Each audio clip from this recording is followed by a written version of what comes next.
So I think another reason for not having an in-person class tonight will become more readily apparent when you look at these slides, and that is basically that, like I said in class, the second half of the class is only, or the final exam is only covering the second part of the class where we talked about governmental accounting. Um, obviously we only, and nonprofit accounting, and obviously we only spent um, 4 weeks covering those topics, which would typically be covered at least in one full semester class if you really wanted to do the topics justice and become competent at doing governmental accounting. So, since it's basically a full class condensed into 4 weeks' time, um, I think it's more fair to just kind of ask you survey level questions about the material. There will be some calculations and journal entries, and so the format of the questions that have journal entries involved in them are the only things that I'm going to go over in this review. And then the other material is going to be more typical of what you would see in a survey level class where you're just kind of asked to know about something rather than how to do it per se. So it's gonna, I've asked questions that are more, you know, conceptual, definitional, that you can go either remember. I'm guessing some of them are broad enough that you'll remember just off the top of your head or from your notes, and then some you'll have to actually look up and become more familiar with. And the goal is basically to have the final exam serve as a tool to help you understand the material better. Um, since I don't have assigned homework in the class, I would like to use this opportunity to kind of force you to look up and work through some conceptual stuff, just to kind of cement the broad overview of governmental and not-for-profit accounting that we've talked about in the last few weeks. So, with that being said, um, let's look at the very few questions that are going to require you to do journal entry type entries. So question 1. For each of the following transactions of a governmental entity, note the funds affected and prepare the appropriate journal entries. General obligation bonds with the par value of $1 million are issued for $1.2 million to finance construction of a playground structure. So obviously here we have bonds being issued at a premium. So what does the journal entry look like, and which funds are affected in that entry? So there's actually a couple journal entries that we need to do to make this transaction happen. The first is going to involve the capital projects fund, and that is where we are going to show the receipt of the cash. So it's going to be a debit to cash for 1.2 million, and then the credit will be, obviously still within the capital projects fund, and it's going to be from other financing sources, and it's just going to show the 1.2 million that we received in actual cash. And then we're going to have another journal entry within the capital projects fund that is basically going to move the premium, or the amount above and beyond um, the par value of the bonds, from the capital projects fund over to the debt service fund. So that will be a debit to other financing uses, non-reciprocal transfer to debt service fund of 200,000, and then the credit side of that is just going to be cash. So that at the end of this transaction, there's only $1 million of cash within the capital projects fund, and the $200,000 premium that was issued on the bond goes into the debt service fund. And because of that transfer to the debt service fund, we also, the third entry that we need to make this transaction complete is going to be just to show the receipt of that transfer from the capital projects fund into the debt service fund. So in the debt service fund, you're going to show a receipt of $200,000 cash, and then a credit other financing sources non-reciprocal transfer from capital projects fund, 200,000. And these journal entries, or the components of the journal entries that you see with other financing uses, the wording on that is not terribly important that you have strict. It just needs to say other financing sources and then give a little bit of information about where either the transfer is going or where it's coming from, and whether it's reciprocal or non-reciprocal. And remember, reciprocal would just be a transfer that's kind of just a short-term temporary loan. Okay, so that's the first part of question 1. Second part, same governmental entity. Equipment was sold after the end of its useful life. It has been depreciated completely. So we said whatever the useful life is however many years, or however we calculated that. All of those years have gone by. We've used all of the depreciation up. So basically it has a book value of $0 at this point. However, and at the outset when we started depreciating it, we assumed because of the market situation back then for scrap metal that there was going to be a zero salvage value. So that could be just, we assumed maybe transporting it was going to offset any gain that we would have gotten from it. So it would be a $0 transaction basically to get rid of it. However, the market since then for scrap metal has come back around, and the equipment scrap was sold for $5,000. Okay, so this is going to be a debit to cash, obviously, for $5,000, and it's going to be within the general fund because these are going to be basically unrestricted funds to be used for governmental operations when they come in. And then the credit to show it is just going to be a credit to other financing sources, sale of assets, $5,000. So again, other financing sources, kind of like a catch-all for income, or I don't want to say revenue, but income that comes in to the city that is grouped together there because it's kind of not normal. So obviously your normal sources of income would have their own account to display those, but since this is kind of a non-regular occurrence, it's grouped under other financing sources, and then it's distinguished with sale of assets there just so we know exactly where it came from. Okay, question 2. The city of Winchester-Bergville established an internal motor pool fund to provide motor pool services to all other city departments. The following transactions related to the fund took place in 2014. First transaction, February 2nd, the general fund transferred a building with a book value of $200,000 and provided a $250,000 loan to the motor pool fund. These are two separate occurrences here, but just grouped in because they're happening on the same date. So obviously these are going to require at least a couple of journal entries. And the first, we'll look at the loan first.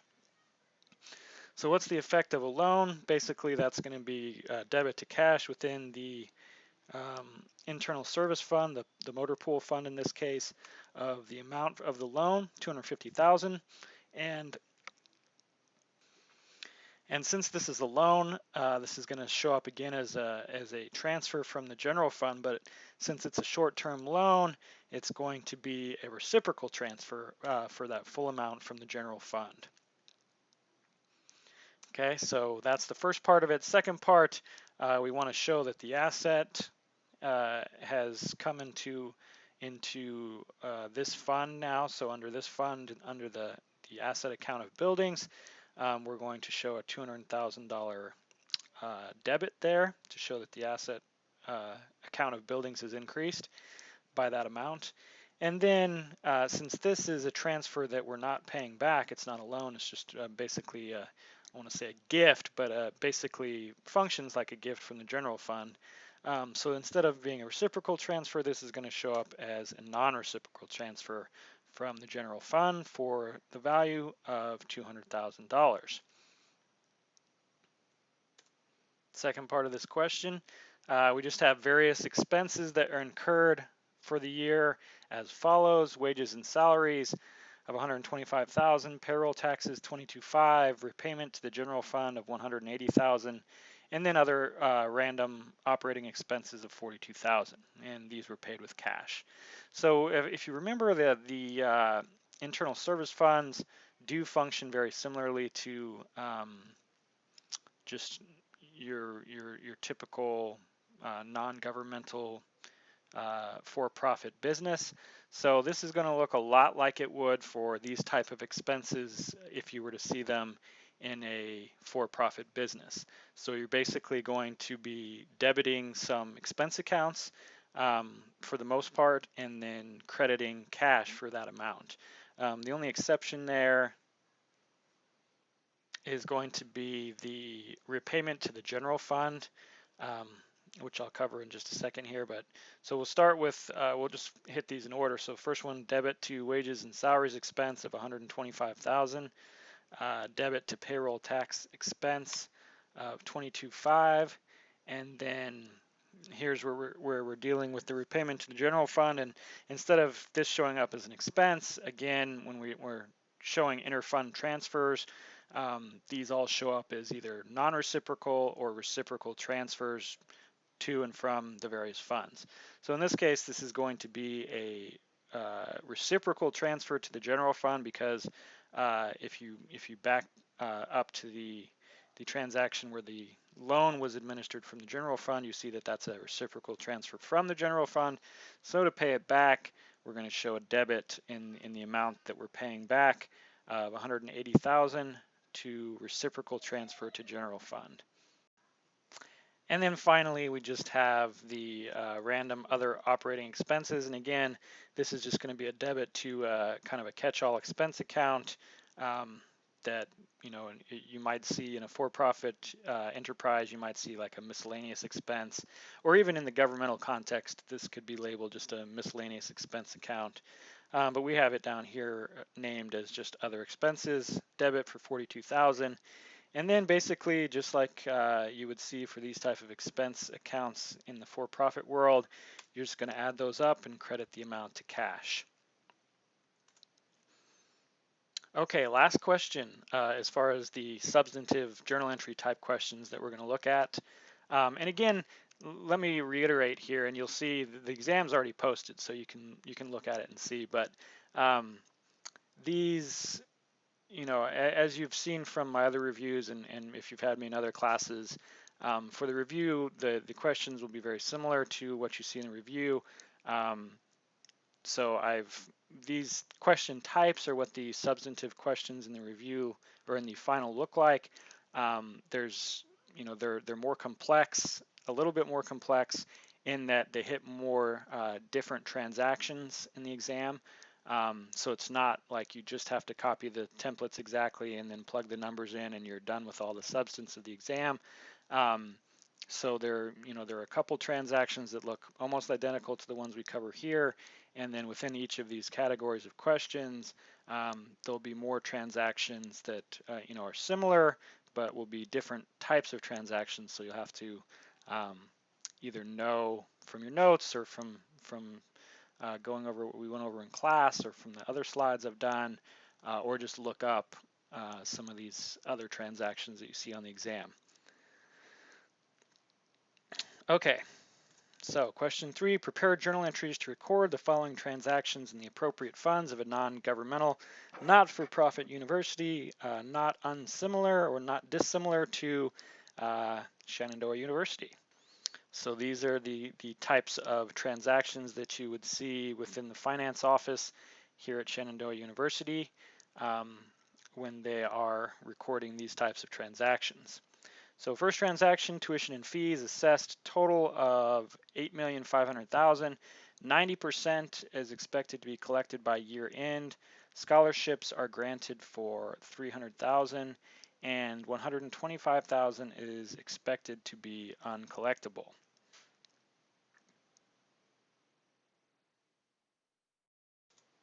So first, we're going to show a tuition and fees receivable of $8,500,000 for the full amount of tuition there. Of that, we're going to show the full amount again as unrestricted revenues, tuition and fees for $8,500,000. Then we're going to show a debit to expenses, unrestricted student aid of $300,000. This will be where the scholarship is recorded. Scholarships, I should say, are recorded. And you'll see that this, instead of functioning like you would see a normal expense account,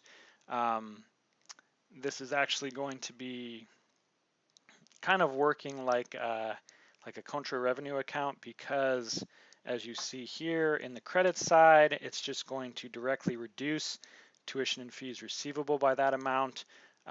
So if you net those two together, that gives you, at this point in the transaction, how much you're actually collecting of that amount, the total amount there. And then finally, we're going to have an expense to show the amount we're going to have to write off as being uncollectible, and the credit side to that is going to be allowance for uncollectible accounts. Okay, so mortgage payments. This is for a mortgage that we already have on the books, and we're having to make a payment on it, and so we're going to make that payment. Of that $500,000 payment, $350,000 will be for interest, so that leaves $150,000 that will be going towards the principal. So this will look very similar to any mortgage payments that you'll book or that you'll do transactions for in the for-profit world. So we're just going to debit an account that we already have, mortgage payable, for $150,000. That will lower the outstanding principal on the mortgage by $150,000. Then we're going to debit interest expense for the amount that's going to the interest expense. And of course, we're assuming that this is paid with cash, so we will show a credit to cash for $500,000. Again, these are not completely representative of everything you will see on the exam, but this should give you a good template and idea of where to look or where to start for the remaining portion of those questions that you see that require journal entries. And again, for the rest of the questions, either go off your knowledge. I would encourage you to look them up regardless of whether you think you know the answer, just to be sure that you're going to get them right. And you'll see on the exam itself, there's about 3 questions that are going to require journal entries, and they'll have components like the ones we went over here, but there'll actually be more components. And then there'll be questions that are just conceptual in nature. Even though the questions with the journal entries have more parts, they're not weighted any more heavily than the conceptual questions.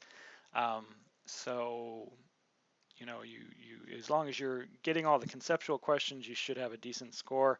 And then the final question on the exam is going to be an internet activity similar to the one we did in class, where you looked up information off of a CAFR, a comprehensive annual financial report for a municipality, and found various components of that CAFR and answered questions that way. So that will be the last question, and that will be weighted as 20% of your grade, and the other 20 questions on the exam will account for 80% or 80 points of your final exam grade. Okay, if you have any questions, like I said, let me know. I'm available pretty much throughout the week, this week and next week. I will be around on the weekends included. So if you want to set up a time to meet with me in person and go over anything that you personally are struggling with, even after you look at the exam, if there's something that obviously I can't give you the answers to the exam, but if you want me to walk through something that you just can't find on your own or is confusing to you, let me know.